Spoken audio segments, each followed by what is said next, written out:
Putin says accusing Syrian government of using chemical weapons is nonsense, and the US has to submit evidence to the United Nations Security Council. Arab and international condemnation of the United States threat to launch aggression against Syria continue in various world cities.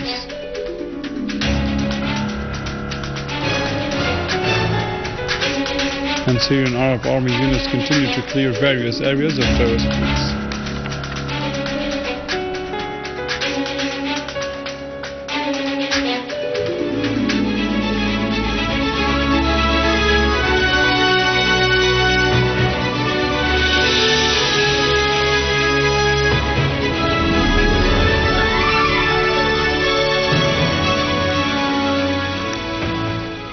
Good afternoon, this is News in English from the Syrian Arab television in Damascus.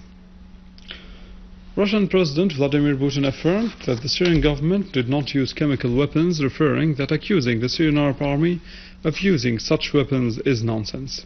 In a statement, Putin said that holding the Syrian government responsible for using chemical weapons constitutes a provocative act, considering that calls to strike Syria are motivated by recent advances achieved by the Syrian Arab army. Putin called on the United States, Barack Obama, not to forget that he was a winner of the Nobel Prize for Peace, stressing that the US has to submit evidence on the use of chemical weapons to the United Nations Security Council.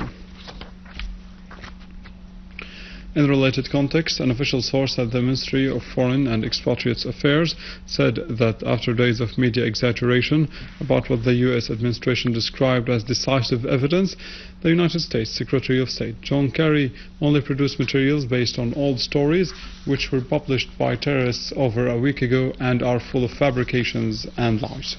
The source said that Foreign and Expatriates Ministry confirms that all accusations leveled by Kerry against the Syrian government and the Syrian state are lies and baseless for the following reasons. 1. Syria has challenged the United States to produce one piece of true or logical evidence that it used alleged chemical weapons, and Kerry relied on fabricated images from the internet, and the alleged call made by a Syrian officer after the alleged attack is too ridiculous to be discussed.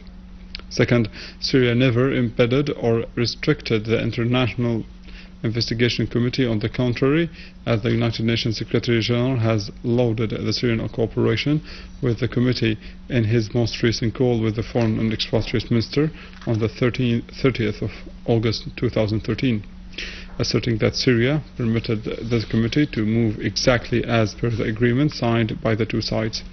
Third, the United Nations itself said time and again that the traces of using any form of toxic gas do not dissipate over time, and the proof of this is that the UN sent the investigation committee 5 months after the Syrian government requested an investigation of Khan al-Assal incident. Therefore, the Syrian government did not delay the investigation committee's access to the alleged attack sites, as this occurred within 48 hours of arrival of UN envoy Angela Kane to Damascus.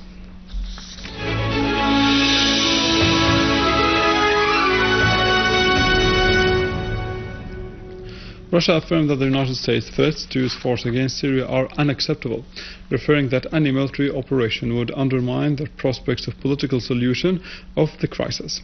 A spokesperson of the Russian Foreign Ministry, Alexander Lukashevich, said that Washington's statements to use force against Syria are unacceptable, pointing out that the US should implement the decision of the G8 summit and the agreements that followed. He added that even the United States allies are calling on it to wait until the end of the United Nations mission, stressing that any military action would be a blatant violation of international law and would undermine the role of the United Nations Security Council. Head of the National Security and Foreign Policy Committee at the Iranian Shura Council, Alauddin Projordi, reiterated his country's firm and principled stand in defending Syria, the axis of resistance in the region. In a pre-departure statement he made in Tehran before heading to Syria and Lebanon, Projordi stressed that the United States and its tools in the region failed in their war against Syria, stressing that any US military action against Syria would inflame the whole region. He added that the media fanfare about the possibility of launching an aggression against Syria is a psychological war, that indicates the weakness of the United States, stressing the country's unwavering stand in support of Syria in confrontation of any aggression. The permanent Iranian representative at the United Nations, Mohammad Khuzai, stressed that his country severely rejects any Western aggression against Syria, demanding the UN member states to give the United Nations inspectors enough time to complete their investigations. Khuzai denounced the United States and French sending of their warships to the Mediterranean to launch an attack against Syria. He added that Iran rejects any military operation against Syria because it undermines the possibility of reaching a political settlement for the crisis in Syria. Former US President Jimmy Carter warned the United States of any unilateral action against Syria, considering it as a mistake that would lead to catastrophic consequences. The Carter Center, the institute headed by President Carter, said in a statement that a punitive military response without a United Nations Security Council mandate or broad support from NATO would be illegal under international law and unlikely to alter the course of the war. The statement also described the use of chemical weapons in Syria as a grave breach of international law. People have taken to the streets in various world capitals expressing rejection of any military strike against Syria and calling upon the United States to abide by the international law and the United Nations Charter. More about that in the following. Condemnations have continued by world's capital of the American and Western threats of a possible strike against Syria. Union of the Southern American States has criticized the foreign intervention in Syria out of the United Nations Charter, underlying the necessity of a peaceful solution to the Syrian crisis.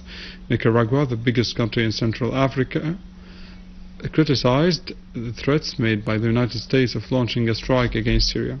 For his part, the Czech Prime Minister asserted that attacking Syria has no legal basis whatsoever, reaffirming his country's stance that calls for reaching a peaceful solution for the crisis in Syria and not to resort to force.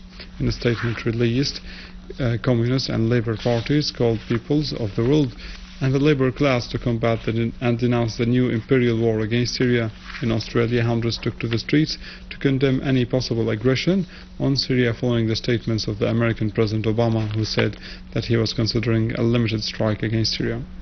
The demonstrators who gathered downtown the capital Sydney raised banners that said "Hands off Syria," while others raised photos of the Syrian President Bashar al-Assad and voiced solidarity with the Syrians and support of the Syrian Arab Army against any possible attack, asserting that they will be the voice of the Syrian people to tell Obama that he has taken a decision on behalf of the Syrian people, the people of the United States, the peoples of the whole world, and that he is violating the international law and the UN's Charter.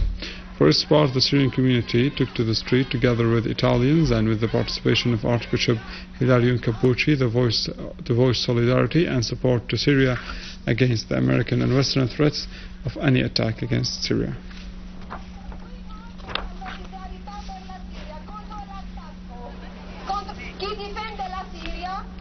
Moving to field developments, the Syrian security forces arrested terrorist groups member, including the most dangerous wanted men who committed acts of terrorism against civilians and scientific cadres in Ruknuddin and Masakin Barzi in Damascus, as the security forces seized their weapons and explosive belts.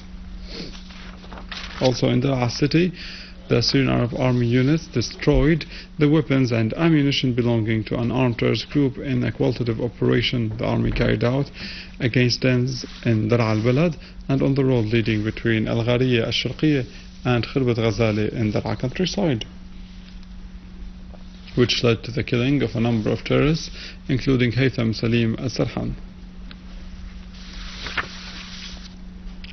With this, we reach the end of our news for today. For more details, you can visit our website in English, www.syriaonline.sy. Now over to our economic news, but after the break.